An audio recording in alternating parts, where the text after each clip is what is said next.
to present Ryan from NFT Collective. He's a tremendously amazing person whom I've had the privilege to work side by side physically.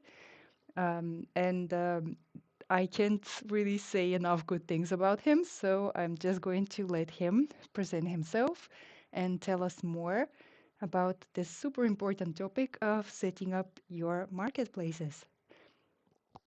Thanks, Maura. Great to be here, and appreciate you for reaching out and giving me the opportunity to come here and share a bit of talk and discussion about marketplaces and how to, I don't know, set it up and navigate through it, because I think it's something that, I don't know, it can get a bit complicated from time to time, especially, I mean, I found just for myself when I got first involved that there was a lot of questions and things and new knowledge to kind of absorb, let's say. So I'm guessing a lot of you today have set up or are looking to set up a marketplace, like for example on Tezos, on Object, or maybe you have one set up already. I don't know. Maybe a couple of people have some questions or things to chime in before we get started.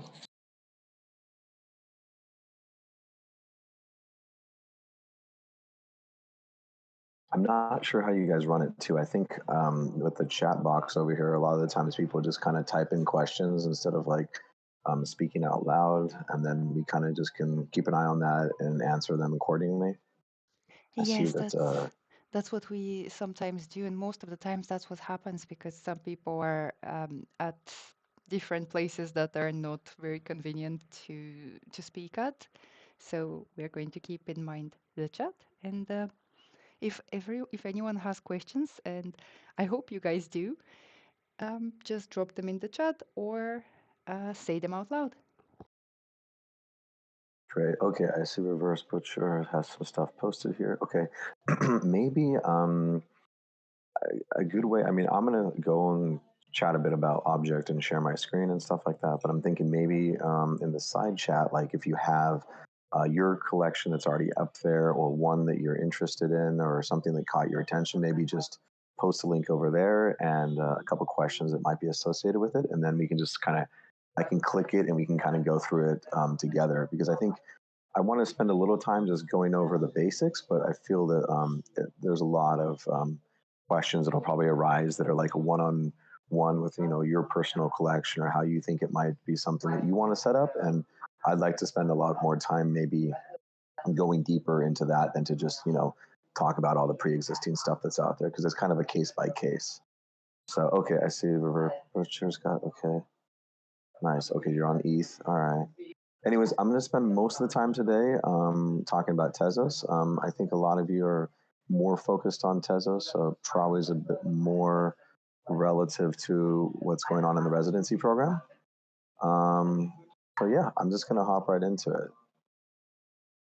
So I wanted to talk about basically how to set up a marketplace, like things to consider as a creative, and how you might want to be showcasing your work. I think pricing strategy is one discussion. Mint count, you know, just how to kind of like engage your audience, engage your collectors, have a moment to kind of like showcase your favorite work, and also like have pieces that, you know, maybe required more attention to, and, you know, that have to like a higher price point you might want to justify. How to discuss about like maybe whether or not you want to do a one of one, you know, or a larger collection, like 1 of 1,000 edition collection. Just, you know, stuff like this, and kind of talk a little bit about burning, which is like something that some artists tend to do after they usually will give like a set period of time for collectors to collect it at their entry point or entry price, and then, you know, after that deadline's occurred, then they'll burn the remaining copies. But yeah, let's just jump right into it. I'm going to share my screen right now. There we go. All right. So can everybody see my screen? Is it working? Yes. All right. So we're on Object here, and I'm sure a few of you might have heard of Iskra, and this is Iskra's Object page of all the created works that she has. So you can kind of scroll in here and get an idea of like, how many pieces she has minted. So there's 41 pages, but keep in mind that she also has done a lot of collections on FX hash, so that tends to populate a lot of their pages. So usually, like, for example, if you've done an FX hash collection, I usually prefer to actually go into collections, and then as you can see, she has an FX hash Genesis and an FX hash, which has a corresponding 400 items and 350. So generally, if I want to browse an artist's FX hash collection, I'll usually just go through the token, open one of them, and then a nice little trick that I just learned recently is if you actually just click on the token ID here on the right side, that will automatically open that token in the FX hash platform, which I think, for a marketplace, it's probably best to experience that actually on their platform than to do it through Object. And just something that kind of eases the use. And then you see everything that's basically a component of that project. So this was Horizon. This was, 400 of 400 pieces minted. And, here's the secondhand marketplace.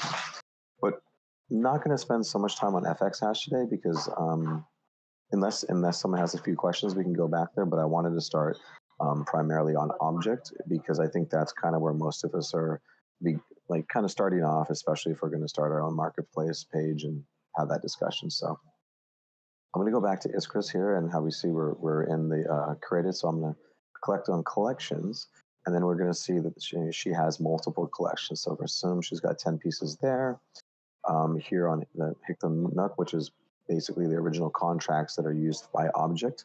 There's 119 pieces, so this is the primary marketplace page that you'll want to see. But then you'll see that there's also a lot of sub collections that she'd also created. So Loom was new, which is created for the Hubert Frankie exhibition. So she's got one here. They are coming as 10. Symptoms of Life says 8 pieces. But I think this is a unique thing that we'll touch on later. But let's just stick to the normal one right now. I'm going to click on the Hitman Nook. And now we're going to see all of the pieces that are just under this collection that have been created without like a tag. When I say a tag, I mean they're not tagged or minted under one of those sub collections that she created. These are just normally minted under Object, and probably a lot of them, if we go back to the beginning, were actually minted under Hitman Nook before Object even existed. And we can see that detail like when we click on the smart contract, but I'm not going to really get into that too much. I'm going to focus more about like, numbers, minting, pricing, mint burning, et cetera, et cetera. So you'll see here that these are basically organized up top here onto the newest to oldest. So I'm on actually the last page, so it's going to be showing the newest, but if I go on the first page, we're going to be here on the most recent one. So as it's organized by newest. I love using these tools because it really helps out a lot with like finding certain pieces, or if you're like, looking to check your collection and see what the price point is on this particular artist, we can see, okay, what's for sale in the secondary market. So we have organized by low to high, and we see that her least expensive piece or most affordable piece is at 39 TES at 100 editions. So keep in mind, Iskra, I would think, is a very well-respected artist in the space and is known quite well, especially in the collectors community. So the price point on her work is rather large, and also I think it helps out that she's not really producing or minting so many pieces so often. So there is a good amount of scarcity within her collection of work, which really, I think, adds to kind of just having, a little, it's more of a special moment when she does decide to mint pieces, because there's usually, a bit more time that she probably had spent on something. And it also makes it a bit more, I guess you can say, I don't want to use the word scarcity because it's used too much, I think, in this space, but a little more value in terms of just how unique the works are, is when, due to the fact that she's releasing less pieces, I'd say. Some artists tend to mint like up to 2 to 10 pieces per month or per week. And then I think there's other artists that maybe do that per month. So I'd say she's more on like the maybe 5 to 10 pieces per month. But anyways, so as you see here, we have a nice organization. We can start to see how the pieces are available. And mind you, usually the pieces that are in a larger collection or are part of an edition collection tend to be more affordable. And then as we get into pieces that are, at a lower edition the price tends to go up a little bit just because it's based on the amount of availability. The fact that there's 100 pieces in this or 100 editions of this piece, makes it a little less valuable, say, than having a one of one, knowing that you would be the only owner of that piece, whereas there's 100 other owners for this particular piece as well. So, but do keep in mind that I think that's not always necessarily the case. I mean, this particular piece here is also one of 100 editions, but the price is, going for quite a lot, substantial bit more. And maybe maybe that piece was a bit more expensive from the beginning. Maybe it's something that just people connected with aesthetically or emotionally more. Or maybe it's just something that the artist spent more time on that, so it was initially released at a higher price point than others. There's multitude of different reasons. I think there's a lot of the I'd say like giveaway sessions that we have. Like just this last weekend was Henry Union, and we saw a lot of artists that minted like larger edition pieces at very affordable price points, like maybe zero point 0.1 tes, for 100 piece edition. So they really wanted to offer, their artwork for anyone to attain. So someone like Iskra, who usually might be a little like out of your price point, if you're not if you don't have a lot of money to spend on collecting, they gave those people an opportunity to collect one of their pieces. So I think it's really great. But yeah, going back here, just a real quick, I thought we'd brush over like activity. You can see here, look here. This is exactly what I was just talking about. This is one of those pieces. It was 1900 editions, and I think she minted it originally at it was like 1 tes or something. I mean, it's going to take a while, but we can go down here into the history and then view to see what the initial sale price was. And I actually, this might be a bad decision to have chosen this one because there was 2,000 pieces, so it's going to take a while. And I think we can go look at something else. But let's see, for example. Anyways, when you're in that artist's page, you can see the recent sales that they had, her recent purchases, and then her recent listings. So listings will probably tend to be the pieces that they have in their collection of their work. So here we go, back to that piece. Out of the roughly 2,000 editions, she originally minted it for 0.01 tes, so pretty much giving it away at that much. So already the secondary market has picked up, and people are paying, 2.8, 2.1 tes for it. So yeah, it's. I think that when artists decide to share work at a lower price point, we're always going to see that it will traditionally increase in value just because they offered it at such a low price. But as you see, her one of ones are going for pretty substantial amounts. I'd say between 4 and 3,000 tes. But given the sake that this is Iskra, she does, tend to have collectors that follow her, and these is probably the typical going rate for her one of one pieces. So that's going to lead me to another artist here. Let's see, FX Hash. So here's another artist, Manu Williams, and I'd say she got started off minting on Tezos. I think she also mints on a few other platforms like ETH and Solana. But if we open her first piece, so as you notice, I went to the last page as everything is organized in the newest. So I could always just go to oldest and click on the number one, and then it will bring it the same way. So let's click on this as her first piece she ever minted. And here we can see the mint date was August 2nd, 2022. So roughly over a month and 2 months ago. So yeah, let's. I think we can kind of sit down and explore. So there's 10 editions. Currently, there's one for sale for 12 Tezos. If you look under listings, we'll see there's 4 holders that are listing it for 4 different price points. I mean, we have someone who's even listing it for 235 Tezos, which is quite a bit. But if we click under here under the history tab, I think there's a lot of information here to look at. You can see here that back on August 2nd, she minted 10 editions and listed them all for 2 Tezos. And then it seems they sold all out. And yeah, that's on August 13th. It seems that someone had listed one of these already for 30 Tezos. and then someone had actually placed an offer for 6 Tezos, and it was accepted by one of the sales people who were selling it on the secondary market. And yeah, I mean, there's always going to be people who are, I think, looking to collect at a low price point and just make a quick profit. We tend to call these people flippers.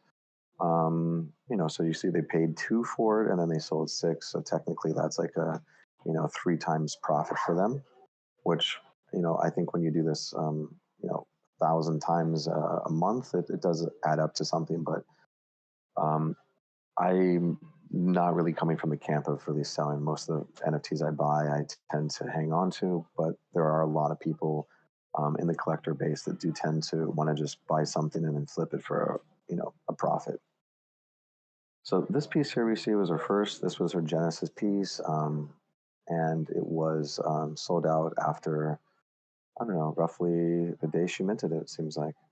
So that was a pretty good launch, I think, even though it was at a low price point. I think that considering that she was new to the ecosystem and it was the first time that she had been minting, we'll see a lot of times artists tend to price their first pieces rather low just to try to get them out and, start to have collectors take notice of their work. So one thing I wanted to go forward and try to find another piece here. See this one here. So there's 5 editions currently. And perfect. This is a great example of what we were talking about a bit earlier when we talked about burning. Hold on, I'm going to hop right back into the Discord because I've been chatting for a bit and maybe some people have asked some questions that I can talk about.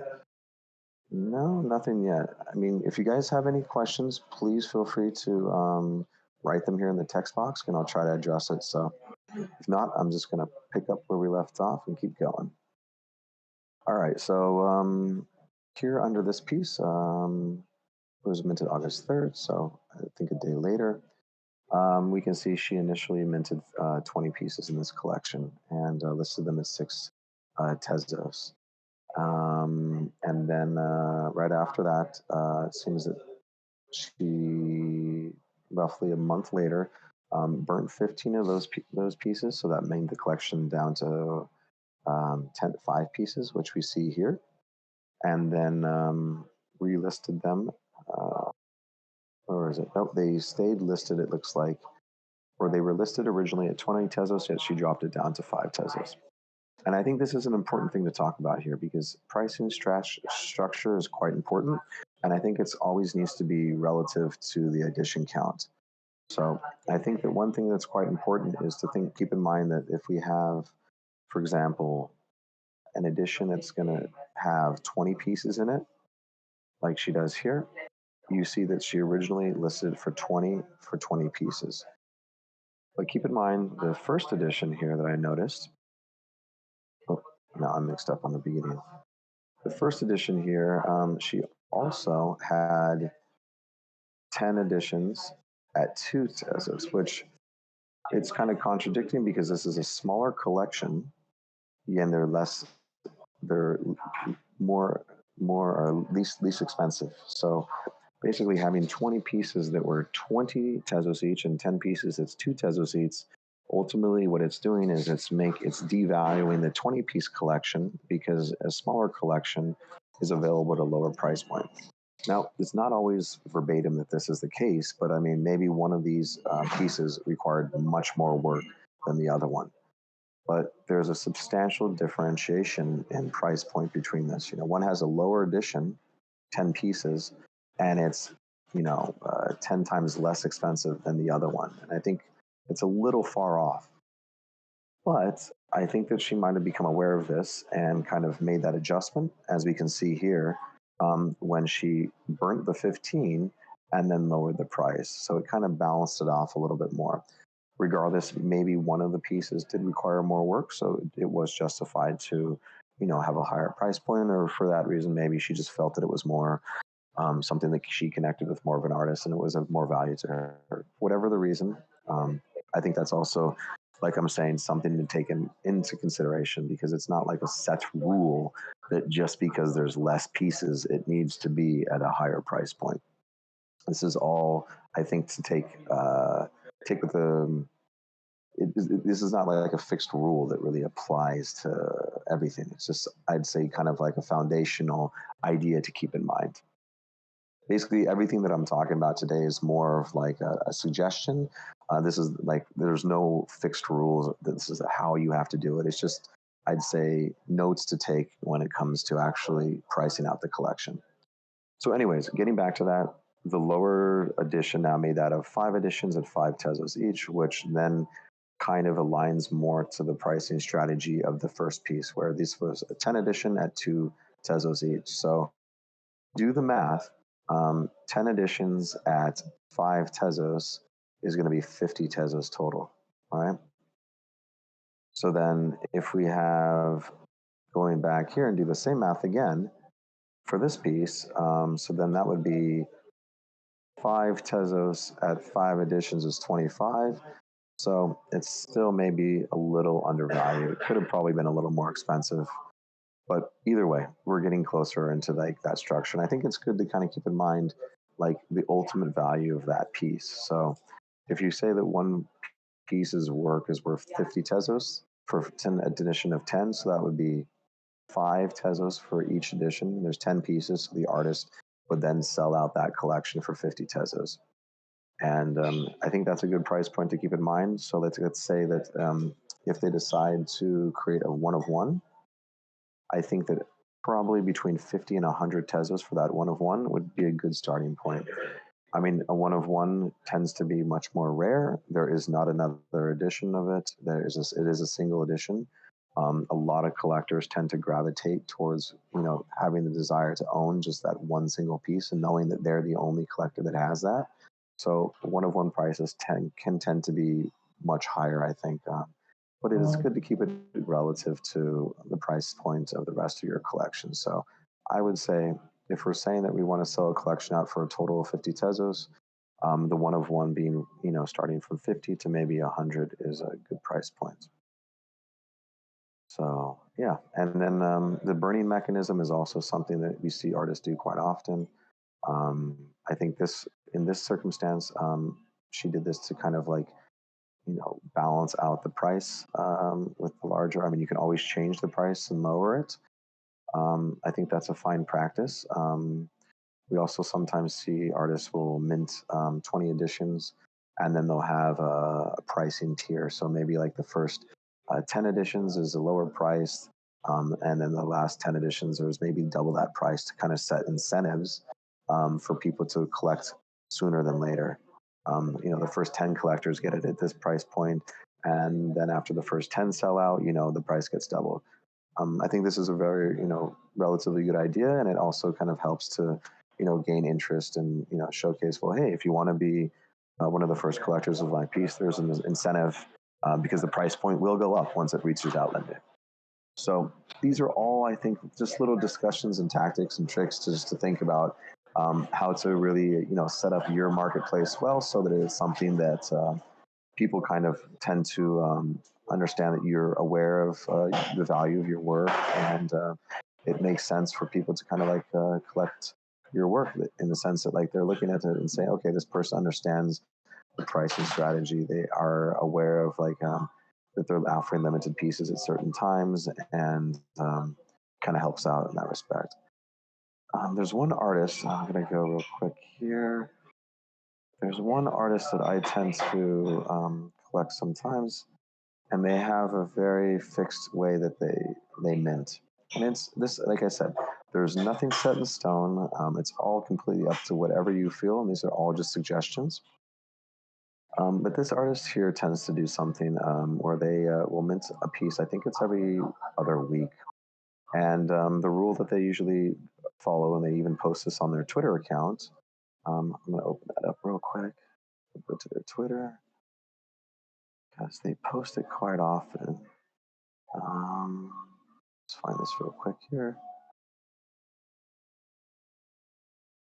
So everyone has been posting up for this Henry unit. I think it was a really great time for everyone, collectors and creators, to really get out there and showcase the work. Okay, so here we go. On September 27th, they minted Caesar, this piece here. And as you see, they have a deadline. They said, okay, just as a reminder that I'll burn all the unsold editions tomorrow. And this is a pretty common practice we'll see a lot. It kind of just gives people the opportunity to get something usually um, before they will mint their next piece, or they want to make sure that all the works are sold out. And if they don't sell out, then they'll just simply burn it. And I think that also creates incentive to people to follow them. And if if they connect with their artwork, then it's like, hey, instead of thinking twice about buying it, they're like, well, I got one day left, and they're going to burn the rest of them. So maybe now is a good time to collect. So we can see here, like, there's 4 editions, 5 editions, 5 here.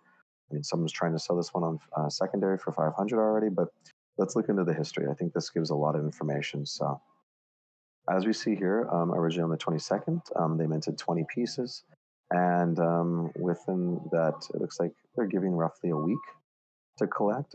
There was 5 pieces here that were collected. And then going, like they said on their Twitter, they decided to burn the remaining 15 editions. So some collectors really thought it was time to price those high. As you see, there's some pretty high prices here. But you never know. Maybe someone decides that they really connected with this piece, and to them it's worth 500 Tezos, and purchases it. I mean, we see this all the time. But I think this is just one technique that we see some artists do. And as you see, they do this pretty much for all of their pieces that they mint now. It's just their type of way. So I guess they always mint 20. Their price point, they set it as 5, and then they cancel the listing, and or they burn it afterwards after about a week. As you see, this was another week went by. Um, yeah, and then as you see here, this 100-piece edition was also done for the Henry Union. I think everyone, oh, they didn't tag it here, but I think this was also done for Henry Union. It looks like the time was there. Anyways, that's another tactic. I'm gonna hop back in Discord, see if anyone's got any questions. Oh, I see Miko's joining us. Hey, Miko, how you doing? I have one. Everything remote, so when I see object, do you think figurative painter would fit into the space? So, to answer that question, definitely. Being a figurative painter, I think, is definitely welcome to the space. You don't just have to do generative art. I think that we're seeing a lot of artists right now who've even been like partnering up with generative artists who are doing actual like traditional painting and collabing and doing projects together through FX Hash. I think that through Object, you're definitely open to start minting works on there, especially something that you did. And we're seeing a lot of artists that are actually mentioning in the description that buying this NFT enables them to have their physical print or physical plot or physical painting shipped to them. So I think that's a really good topic to bring up because it gives an opportunity to reach the digital artist or digital community. I think the crypto art community, even if you're doing physical works. So this is something to think about if you're up for that. There are artists that do physical works that do not decide to sell them with the NFT. They'll say, okay, this is a high quality image of a physical piece that I painted, and I am just offering this as the NFT, and I will keep the physical work.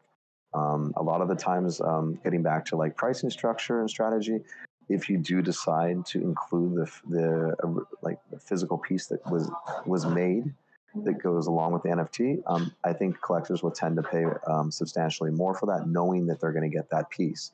And I think it's rightfully, it's totally awesome if you decide to offer that piece because then it offers, an incentive to collect that NFT. A lot of the times too, it's definitely up to the collectors then to decide what they do if they decide to sell that on secondary. For example, if they sell one of the pieces on, let's say I collect an NFT that says this, it says, okay, you purchase this and you do gain rights to the physical. So let's just jump real quick to someone who happens to do this. I'm not sure if you guys have, actually, I have one of it here. We'll just jump real quick. So Marcel is an artist that does this quite often, and he has a whole collection that's actually based around his physical plots that he does. And let's see, where is it? It's under here. I'm just going to bring it up really quickly so you guys can kind of get a feeling for how he describes these pieces. So these are his upward spiral collection. I'm not exactly sure, but I think it's a 100-piece collection.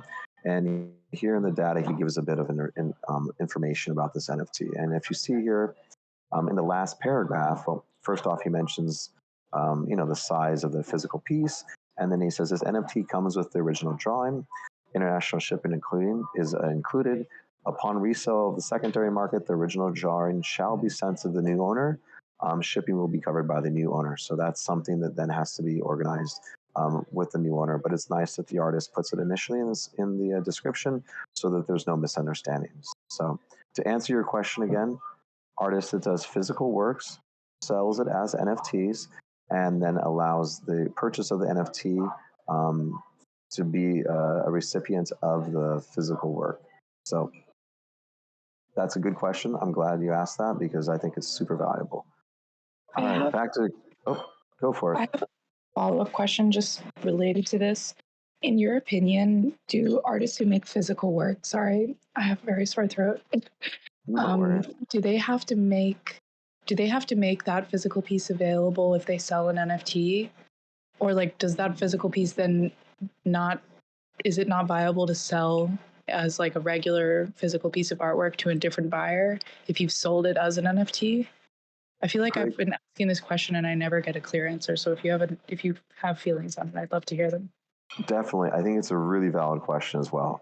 And I'd have to say, from my experience, to answer this question, I think transparency to the both buyers is probably the best way to go about it. So, for example, let's say you painted a physical piece and you sold it to Boria, and Boria is the collector. She owns it, and you have the idea that you want to mint it as an NFT.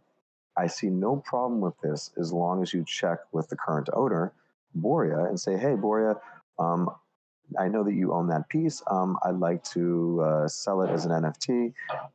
Is this something you're comfortable with? You do not have to do this, although I think it could be a nice point to offer as to showcase or to show some, I don't know, understanding to your collector, let's say. By no means do you have to, but I think it's not a bad idea. Then to go back to the other, where they say you want to create the NFT out of a work that you still have in your possession. So let's say you have a physical painting, you have not sold it, it's still in your possession, but you said, hey, you know what, I want to sell the painting and I also want to sell an NFT, but I don't want to have them linked together. And at that moment, I think it wouldn't be a bad idea to say, okay, when you sell the NFT and when you sell the painting, you're just completely transparent about that and saying, okay, this is the NFT version of this physical work. And I think that piece is now going to be available for sale also in a gallery or through me, and it will not be linked to the NFT. So I think that that's one way to do this. I mean, again, this is not the ultimate solution. It's just a suggestion. But it's something I think that can just kind of be a little bit transparent with the artist, or with between the artist and the collector. All right, I'm seeing a couple mentions here. Please. Thank you. Did you have any more questions regarding this? Because, like you said, this is a very, I think, sensitive topic that comes up many, many times. Can I ask something? Can you hear me? Yep, I can. Yeah. So I was wondering, do you think it's actually a good idea to have, for example, let's say different price tiers for an NFT that also has a physical piece? So let's say the NFT itself, it would be cheaper than if you want to acquire the physical too, like just having two tiers. Have you seen that in the space before? So let me reiterate, because I think I understood you. So you're saying you're going to have two like NFTs. If you have two different price tiers, right? For the same NFT, if you want the physical piece with it, you're going to have to pay a little more. Or you can also, because I know some collectors don't even want physical pieces, because they don't collect physical art. So like, I was wondering if you've seen before that people are putting like, for offers above this price range, you'll get the physical and, something like that. Yeah, I mean that's common. I'd say when you say physical. So when you said physical, I just want to reiterate that I was interpreting that it was a painting. So that would mean there was only one of those. Yeah, that's what I'm talking about, like a physical, like let's say it's an analog piece of art, right? That you tokenize as an NFT. So then I think maybe the way to go about that is like you have like a price point that if, for example, there was an artist just recently, he sold 10 prints, I believe, and he had the collection. Okay, hold on, let me just open it up so we can go in there and I can show you exactly what we're talking about. One moment here. There's Kim.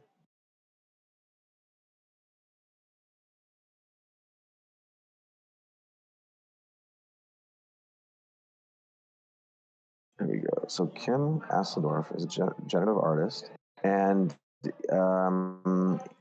he just released this collection called Mountain Tour. Okay, and if you look at it, there's what is it? There's I don't know, 10 or 12 different pieces.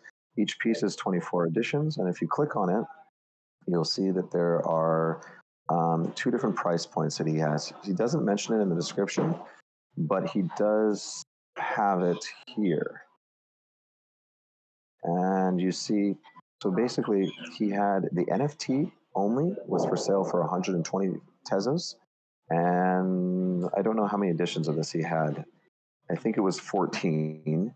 And then I think 10, or no, sorry, it looks like 5 of the editions were prints of this work. And he was selling those for 1,000.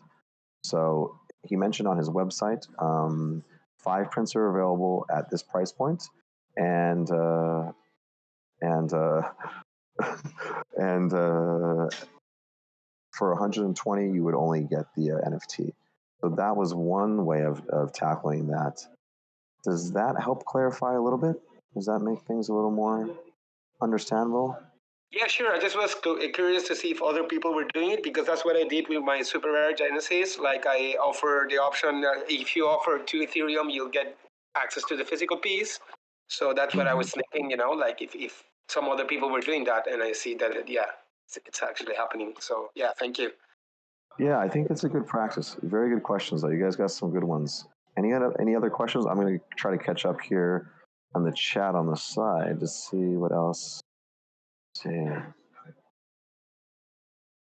think it's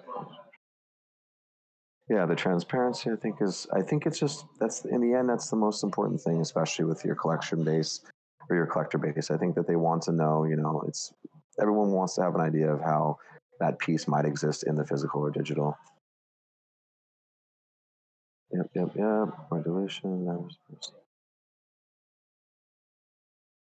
Okay, we got the Damien Hirst mention here.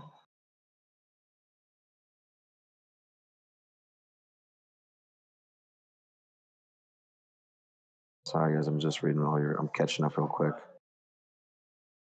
Yeah, I'm sure we could go on a pretty deep discussion about the Damien Hirst currency collection. He is definitely playing with both the physical and digital, but we'll save that for another time. We could probably have a whole room discussion about this one.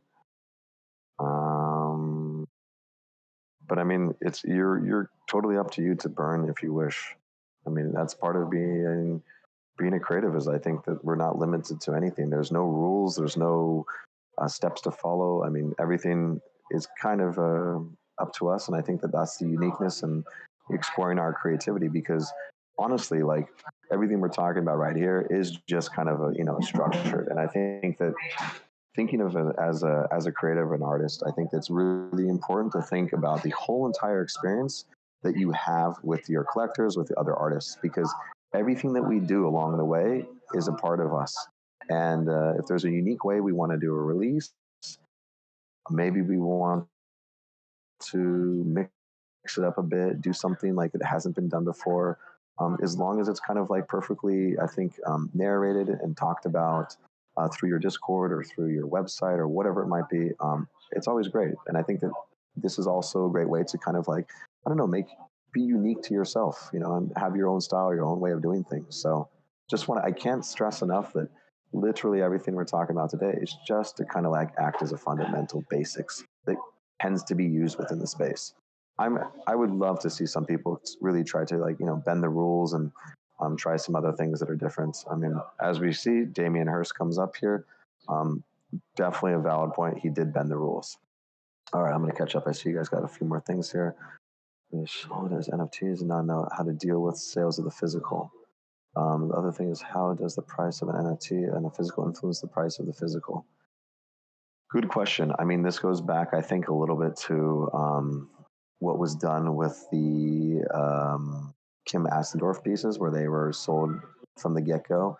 I mean, like I said, if you have physical works that you do want to sell, I don't think it's bad to be transparent. You know, if you never stated when you initially put the NFT up that it was accompanied with the physical work, I don't think you have any obligations not to sell the physical piece. You know, maybe you want to reach out to one of the collectors of the NFT and say, hey, you know, as an owner, I'm going to place this physical piece up for sale. I wanted to reach out to you first and see if you'd be interested in it. Maybe that's a way you can go about it. But again, as long as you haven't stated in the description, there's no reason you can't sell it to a different buyer. Let's see. Don't put devil's advocate that use work. Native or also don't want the physical. Yep, true. A lot of people do not want it. So yeah, I mean that leaves you up to an audience as also of people who may want it. Then you could potentially sell it to them. I mean, also I've heard in the past that there are artists that have not offered any of the physical works and even had mention of it. There was one artist that was doing like decoupage collage work, and I think someone had reached out to them and said, "Hey, do you ever sell your physical pieces?" And they said, "No, I don't." But maybe then that's an opportunity for them to discuss with that collector if they wish to collect one of their physicals. So I think as long as we're transparent and just open and think about kind of what the plans are after the work is created, and just talk about this either on your website, your Twitter, Instagram, or whatever it might be, or in the item description, it's a good way to help everybody out. All right. What else do we want to go over? Any other questions from anyone? Hi, Maybe Ryan. one. I have one question. Hi. We met Saturday. I'm Yuri here. So one How you thing, doing? Yeah. good. So one thing that I have now is actually I have like two series of collages of like around 12 collages in both. One is abstract, like only with stairs, and the other ones are paintings, so more surreal. And one thing that I like when like you said, like when I, as a collector, I hardly can pay for the one of one. So I think as artists, we should also have like both one of ones for the big collectors that really want a one of one piece, but also have the multiple editions on Tezos. So one thing I'm thinking for both series actually is having like spreading the series, like having I don't know, like maybe 6 on ETH as one of ones, and the other 6 as multiple editions on Tezos. Like and somehow connecting. I know I'm not sure how I can edit this, but linking like so this is like a series, like half of them is here, the other one is there. What do you think? Have you seen? I think I heard somebody did something like half the series on ETH on Tezos or something. Yeah, great point, and I couldn't agree with you more. I think that is an excellent thing to do. I'm just going to go back to Manu real quick because perfect example. She has done that before. I feel like sometimes it's just better to show a visual. Okay, so let's go into Manu's collections. So she's created quite a few collections. I think Moonscapes might be a good example. Let's view all and see here. Okay, so as we see, this collection of Moodscapes, she has roughly, what is this, 9 pieces here. And you can see that one is an edition of 10, or there's 4 editions of 10, 4 editions of 5, and then one of 1. So like you said, she has pieces available at different price points and available for, like a collector that maybe wants to spend more for a one of one. So I think this is definitely a very good idea. I should have talked about this earlier because I think this is probably one of the most important points that we should go over because it definitely then gives availability to your work to a broader audience. If someone may not have enough to collect the one of one, they can definitely get your work at a lower price point in a higher edition collection. So I couldn't stress this enough. I highly, highly recommend doing something like this because ultimately, as creatives, we want to share our work, and we don't want to kind of like leave someone out just because they don't have deep pockets to afford our work. But at the same time, we do want to offer something that's a little more special, that can then be collected by people who want to have the one of one, knowing that they only have that piece. So great topic, or great question. And I know you mentioned something about doing it cross-platform as well. I think you mentioned Ethereum for like Yes, the one yes, of one, and then like Tezos for like the edition. yes, yes, yes. Similar to this, but the one of ones would be then on Ethereum. One idea. I mean, you're completely open to do what you wish. I mean, that's definitely a way of going about it. I think the question then arises, and I mean, now we're getting super technical. Where is your collector base? Is your collector base on ETH? Are they on Tezos? Like, where do they naturally come from? Yeah, both. Then at that point, it's kind of up to you. I think. I know sometimes. I know a lot of collectors that do get a little upset if they're like collecting a Tezos artist, let's say, and then that artist only does their one of ones, or maybe they change and put one of one on Ethereum. There, some collectors are really like sticklers to one ecosystem, and they won't travel out. They're like, nope, I'm not going to collect it, even though I love the piece. So something to keep in mind. I mean, it's a case by case situation, but again, you are the creative, you are the artist, you have the freedom to do what you want, and you should do what you want. I don't think that any of the decisions that we make should be based on what collectors want or see us to do. I think that's the beauty of what we're doing here with blockchain, is everything we're doing is now under the creative control. If you want to have the most maybe inverse pricing strategy about everything that we just talked about in this meeting, or this workshop, then go for it and do it. And I think that's the beauty, is really own your idea and do what you do that makes you feel right. Do what you do that feels represents you as an artist, that represents you as your artwork. And that's the key, because I think that one of the most important key notes to take from blockchain is that it's giving the sovereignty back to the creatives. And that's the most important thing that we're here for. So I can't stress that enough. You got to do what makes you feel right. Cool thing. All right, I'm going to catch back up here on some questions. I see quite a few. Agree as part of the artist statement. I see her said this.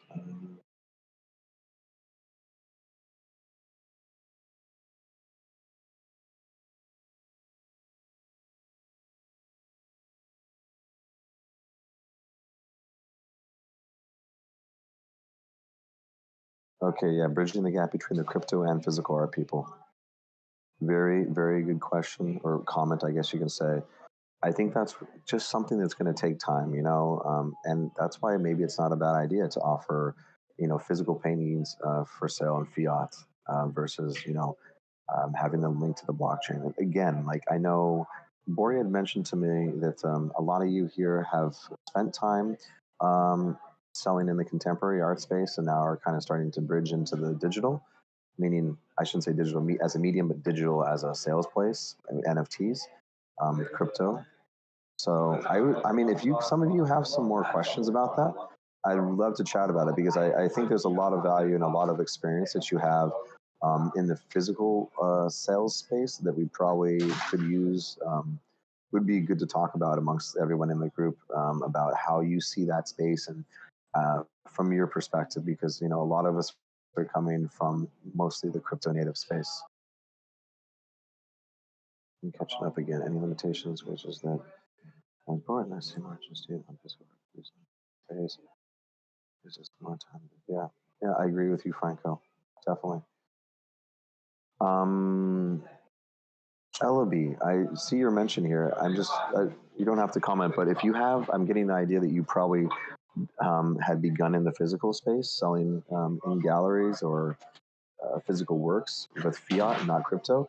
Do you have anything to add, like if you your experiences? Because I'm guessing now you're coming into the NFT space, and maybe you have some insights that could be helpful for us. Well, I just make physical work and coming into I was recommended by a friend within the NFT space to come over and just scan my works and start selling them.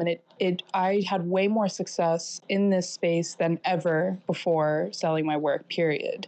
So now I have way more of a price or like a selling history within this space, but my physical works are now getting a lot of attention, and I have a lot of people in my life who, knowing me and knowing my work and what I make, want to buy it. But because I've sold all these NFTs, it made my prices skyrocket. So now, and then I feel really uncomfortable selling works for a high price. Like, there are many layers to how sort of I just feel sort of frozen and not really knowing how to price everything. And then when ETH took a nosedive, I mean, that also affects my understanding of like, how do I price a physical artwork if I've sold NFTs at this price point and now ETH is down. It's like, it just feels like I don't really know where to look for any sort of, there is no, like, where this is sort of unprecedented, but I don't know. Gotcha.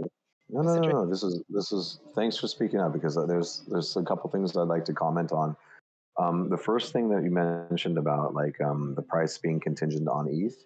Now, I see a lot of times in collections that like people will tend to like mirror the value of the collection fiat currency, and especially if you're based more in the physical sales space, like yourself. So I don't think that's bad practice to then say, okay, well, when I sold it for 1 ETH, it was 3,000 USD, and now 1 ETH is only 1,500. So then to sell the next piece at that given at like present time for 3 ETH, which is essentially the same price as what you sold it for last, I think is totally fine. And I think that's something that we see a lot of people doing already. So just to tackle that question. And also, like, you'll notice, like, most platforms, when they show the sale, people will look and see what was the value of ETH when that sale occurred. So I think it's something to definitely keep in mind. And then your other comment was about the physicals being too expensive now that the value of your work has gone up on NFTs in the NFT space. Did I understand that correctly? I guess the better way to say it is that having records of NFT sales doesn't impact the world of physical art so much, or at least yet, in terms of just my personal experience. So I guess I don't know. Are you so you're selling NFTs on Ethereum? It sounds like, right? Yes. Okay, and have you ever had a mention of any of your physical works accompanying the purchase of the NFT token? No, but I do make it clear that they're based on physical works. I just haven't been I don't want to let go of my physical works because I would rather hold on to them if I can. Okay. I mean, there's no problem with that at all. I mean, I was under the impression that you wanted to start to sell your physical works, so that was where I was.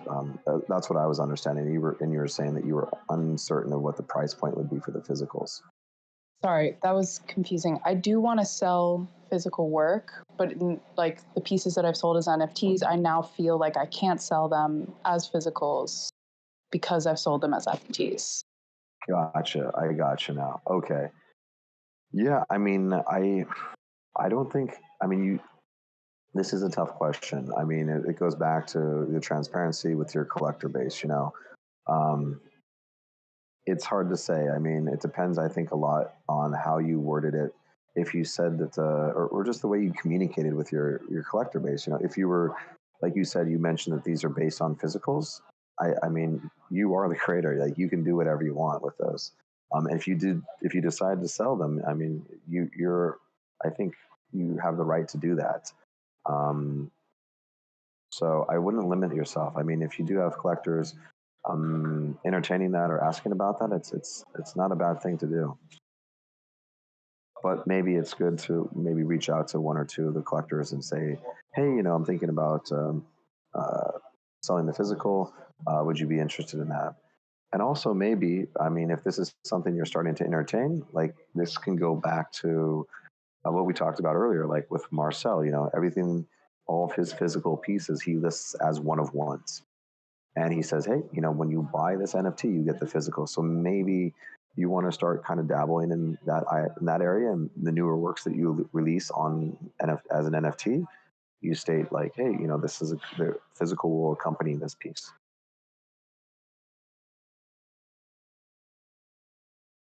Thank you. Your insight is very helpful. Happy to help. I'm catching up here. Reverse butcher. Doesn't sound super. True. She is dealing with work that's already sold. And it's like we said earlier, this is something that I think the best practice is probably just to communicate this with the current buyers. I mean, but she did not state anywhere that they had rights to her physical, so she really is not obligated to do that. It's only if she wishes to. I mean, I think it would start as just contacting them and saying, hey, you know, I'm going to sell the physical. Are you interested in purchasing that? You know, since you own the NFT, I would offer it at this price. If you're not interested in it, then it might be a higher price for people who don't own the NFT. That's one suggestion I can offer. Possibility of sale physical.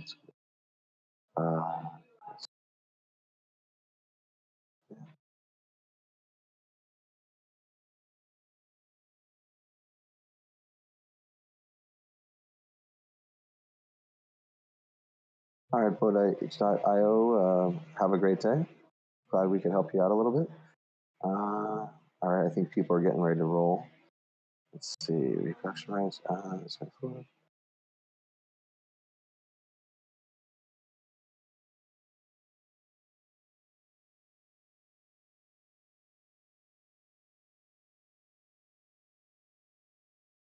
Yeah, the destroying the physical is, I mean, some people decide to do that and they write it in the description.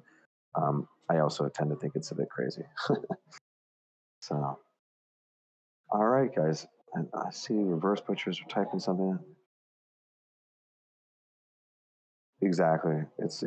I think, like reverse says, it's about how you wish to meet the marketplace, to meet with the collectors, and I think that's the beauty of it all. You know, whatever feels unique to you, and I think people should get a little more creative with it. I mean, blockchain is a unique technology, so like, why not have stuff that's integrated into the actual sales mechanisms? Exactly, Franco, you hit a nail on the head, 100%. And that's the thing is like, it's good to know, I think, kind of like what people are doing, but I think it's even better to start to bend the rules a bit. So I couldn't agree with you more on that. But I think at the same time, we got to kind of be playful and have a bit of fun with it, you know? Maybe starting an Inferno with all of our physical works isn't the best idea, but I'm sure we can come up with some cool ideas, you know? How is everyone? Any other questions? Anything I can go over a little bit more? I don't know. Oh, I have a question. What do you recommend to do when you get your wallet hacked and you had I had a profile where I had a few sales and then the wallet got hacked. So then it's just two things. I have a new profile with no sales. You mentioned earlier that when we come from the physical space, which is my case, we have a dollar value for our work. So we sort of try to imitate that to the NFT space. So in the previous profile, it was 0.2 of my sales, 0.15, but the value bit was higher. And when I got my new profile, and they were physicals with the painting, so it's photographs, but the photographs come with the physical because I work them with alternative photography in the darkroom. mm-hmm. So you find now I have a new profile with the artwork. It's 0.43, which is way lower than in dollar value than my 0.15 from the previous profile that was hacked that I had sales. So right now I'm stuck in dealing how to let collectors know that I have had some sales, that this is not a new profile, that I'm just coming in with this such a high price, because I feel like I'm a little lost there, and I think I'm confusing you as well as the question, because I'm a little confused. how do I connect those two profiles? So it looks like I do have a history, and this work, it is valuable because it comes with the physical, and it was quite a lot of work. I don't know if you understood my question, really. I think I got it pretty well. Well, first off, I'm sorry to hear that your profile got hacked. I could highly, highly recommend setting up the next profile via a ledger or any other type of cold wallet. I think that's probably the best practice we could do in the space, just because accounts getting hacked is just growing ridiculously in the last months, and I think it will continue to grow. And I can always recommend a cold wallet. I think it's also something you never know. I mean, you might start minting a few works, and then a year later your account is huge and you've sold 1,000 pieces. So it's always good to protect your work and your assets and everything like that, and especially your profile. So good thing that you've got another one set up. I understand your fear of people not being aware of your previous sales history. And I think a very simple way to do this is probably to mention it within however you interact with your collectors, or if it's something you want to put in your Twitter profile, if it's something you want to put on your website. I would even probably put it in the new profile of your new account that you have set up. So like, let's say it's on, I don't know, Foundation. Maybe you have a mention in the description. This is the new account from my previous account here with a link that got hacked. I mean, you don't even have to mention that it got hacked, but it's up to you however you wish to. But I think just having a link to that old original account might be something that could be helpful for you. Does that help out? Does that kind of answer your question a little bit? Yeah, it does. It does. That's actually, I was thinking about that. This happened months ago, and I've been struggling since then with the situation. And I thought about what you said. I even thought about maybe minting the screenshot of the previous account, but I wasn't quite sure. And now just validating what I've been thinking and seen it on for months. Like, I was just not sure how to do it. Because I feel like that people go to my profile and they see this work and they see this price and they're like, who is she? So thank you. Thank you for that. I think that's what I'm going to go for. Great. Yeah, I mean, I trust your gut. I think you have the right idea there. But I mean, I can understand how it's difficult. It's unfortunate. Reverse purchase. Got one more question here. That sounds like a really awful situation. So, yeah, right.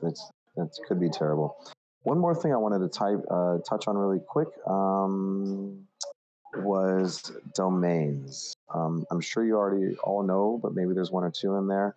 Tezos domains, I think is quite important. As you saw here, a lot of times artists will buy their name and their domain. So going back to Manu again, as you see, she purchased manuwilliams.tez, and it shows up right here. And I'm going to throw this in there if you guys don't know it already, but Tez domains, I can highly recommend. I can highly recommend this platform here to purchase your domain if you haven't already got it, or maybe it's just a name that is associated with you as an artist. It's really nice to find that, and then you have that linked into your Tezos wallet address. And then after you've done that, it's quite simple. You just go in here and search, Tez domain. You click search, and there we go. Tez Doma is available to register for one Tez. So that's how that works.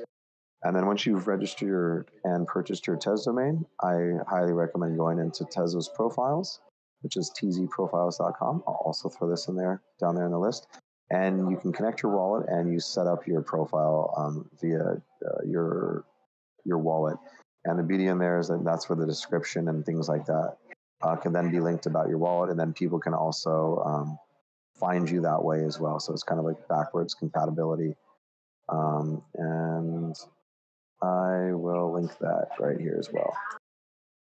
Also, I'll send you a link to my website, and on there under the resource tabs, there's a Notion page where you can find a lot of information pertaining all different types of things. I might add it's a bit outdated, It's a bit old, but there's still a lot of knowledge. Oh, sorry, I put the wrong one there.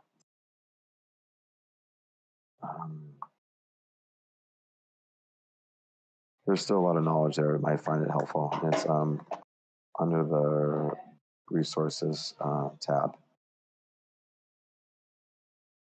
Yeah, I hear you. The learning curve is quite steep, but it's part of the process. And I think that it's like anything. Now, once we figure it out, we can then kind of bend the rules and have a little bit of fun with it. So, yeah. So we went over the object, talked a little, just a tad a bit FX hash, talked a little bit about pricing structure, burning. We went into profiles, TZ profiles. We went into setting up the getting the TZ domains. Any other questions? I think we're kind of getting towards the end of it. I don't know. I hope this helped everybody else out. You guys had some really great questions. I really like the fact too that there's a lot of people here that have been creating and selling within the physical space and are now bridging into the NFT world.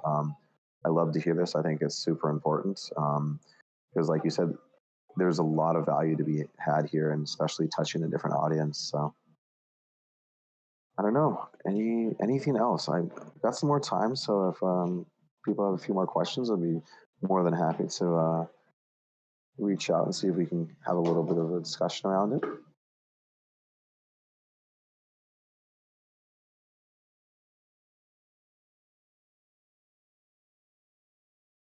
I see Ellaby is writing something right now. No problem. I think we're all having existential crises on a daily basis right now. So I hope you get that solved, and I think it's something that's honestly, it's totally not as the biggest issue to have at the moment. So I think you'll sort that one out quite easily. I mean, I think just to reiterate, like starting from now to when you desire to mint a piece that you're going to sell, just state it in the description. Maybe make it a one of one, and then see how that goes. Maybe you have collectors that then start to collect it, and then there will be a request to purchase the one of ones already that you are, or to purchase the physicals already that you have pre-minted. So it could just work itself out.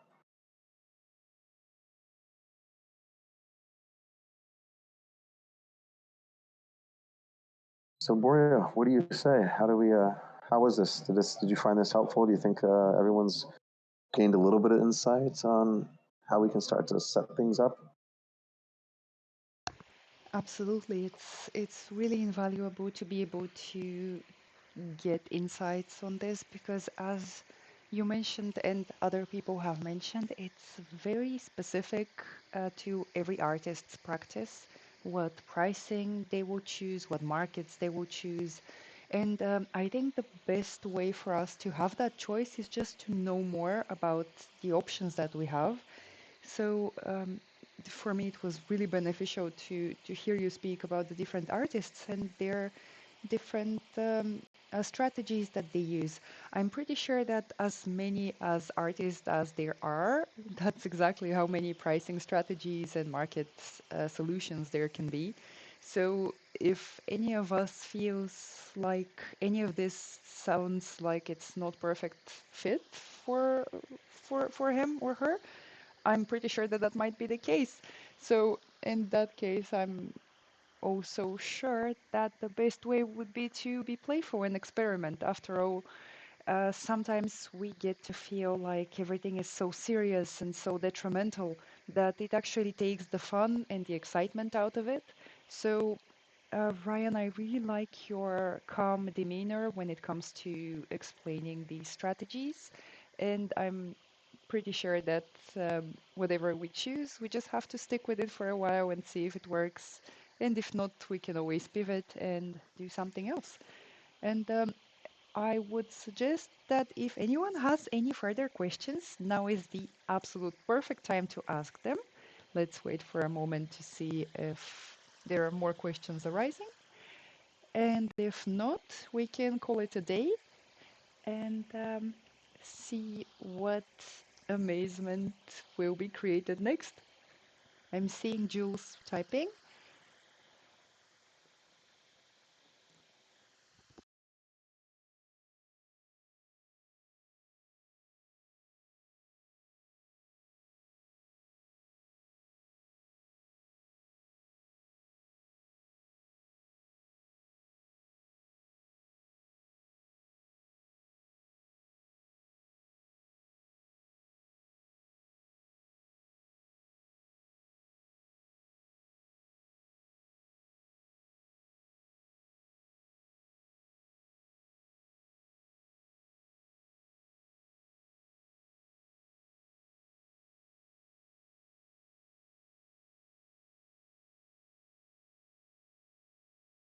All right, I see the message here.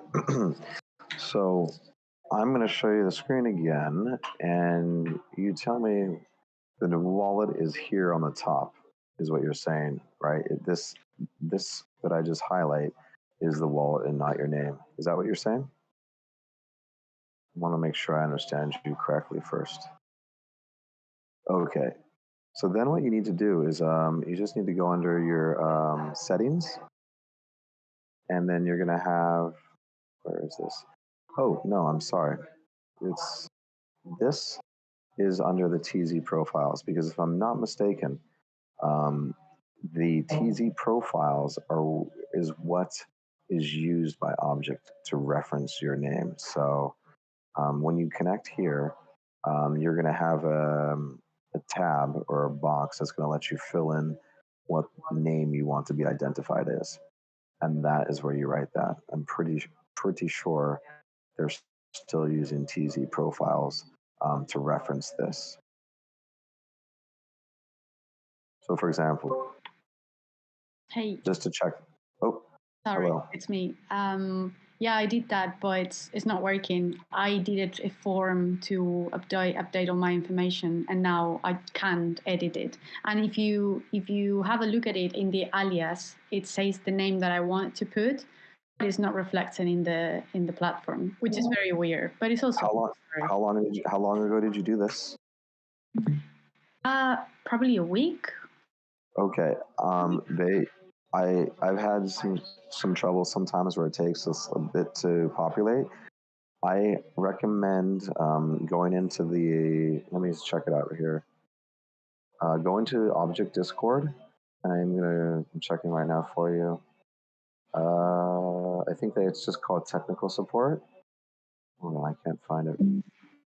And I would just, yeah, here, I've messaged them multiple times. So, what is it called? If you go under, is it? Yes, okay. So if you go under their object.com, which is their first main section, they have 3 from the bottom. It's called support. And I would then post your question under there. I would just say simply, right, like, hey, I updated my TZ profile. And also make sure it's populated first on TZ profiles by going, to the TZKT. As you see, this person has their name listed there, and then their social accounts, and then their description here. So make sure it's populating here, because if it's not here, then it's not going to be referencing in the object. So check it here. If it's there and it's still not an object, then I would send a link to your TZ profile, a link to your object account, and send them a message like, hey guys, can you just have a look? It's been, in a week or so, and my account still hasn't been updated. Okay. Got it. Thank you so much. Sure. Any other questions? I mean, you guys have had some great questions today. That's the thing, is like I deal with this, or I'm in the space all the time. Yet sometimes you can't answer or think of all the questions that might pop up, but you guys definitely have some good ones. I would. What would be the best way to contact you, Ryan? The best way to contact me is let me send my Twitter link to my Twitter profile here, and I'd say that's definitely the best way to catch me is on Twitter.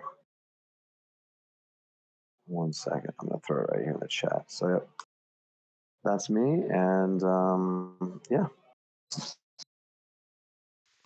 just send me a follow, send me a message, but like, hey, this is so and so from the VCA residency fourth cohort, and we chat about this, and I have this question just so I know who's who, because I know a lot of us have some different names than our profile. So yeah, glad I could help. Awesome. Well, in that case, I'd say we can call it a day. Thank you again, Ryan. It's really awesome to have someone as calm and knowledgeable as you on the side of the residents. And I would highly suggest everyone, if you have any questions, to turn to Ryan and to also keep your eyes peeled on the NFT space. There are lots of fabulous strategies that pop up every day. And also think about what's perfect for your specific art practice, because all of us are unique snowflakes in the best way imaginable. And thank you all for coming. And thank you, Ryan, for sharing your time with us. Definitely, thank you for having me, and yeah, hopefully this could shed a little light on some strategies there. And like I said again, it's the most important thing is just to explore and have fun and do what feels right to you. So yeah, thank you for having me, and it's been a wonderful time. And yeah, looking forward to see a bunch more great artwork coming up. So take care, everybody. Bye, guys.